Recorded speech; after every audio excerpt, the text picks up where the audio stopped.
გზები აბა პატრონი არ აქვს. ერთადერთხელ გაკეთდა ისტუმურის გამო გერმანელებისა და მანამდე არავის არ მოუმართია. და თუ მოხვედამი კარგი იქნება. გზას ვაკეთებთ, ვინ აკეთებს, რას აკეთებს, ეს არ ვიცით. ხო? აკეთებენ კიდევ, განა უნდა საცალფეხო გააკეთო. მაშინ რაც სიგანია გზას ტერიტორიულად, უნდა გაკეთდეს ეს. ხო?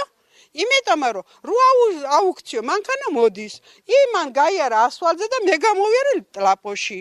ეს რა არის? გზა არის ესა? პრაქტიკულად ჩვენი ამოცანა არის რომ ყველა სოფელს ცენტრალური გზა კონდეს მოასფალტებული, იმიტომ რომ დაახლოებით 30-40 წელიწადი ამ სოფლებში გზა არავის არ გაუკეთებია და დაახლოებით 70%-ში ჩვენ უკვე ცენტრალური გზები გვაქვს მოწესრიგებული სოფლებში. 70%-ში. ამის შემდგომ ანუ მომავალ წლის ბიუჯეტში იგეგმება უკვე სოფლის შიდა გზების მოწესრიგება. სულ ემასავ დავობ.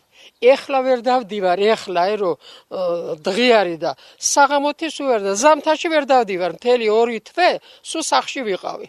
აი ესე არის ჩვენი მდგომარეობა. არავინ არაფერს არ გვაქცევს ყურადღებას. და აი თვითონ ეს გამგებელიც ვინც არც ვიცოდი რომ ის იყო და გზაზე რომ ჩავიარე, აქ რო აკეთებთ მეთქი, იქ შედით მეთქი და ის გზაც გაგვიკეთეთ მეთქი მე უთხარი და ისაო გავაკეთებთო ხო? თქვა გავაკეთებთო, მაგრამ არ მოსულა არავინ და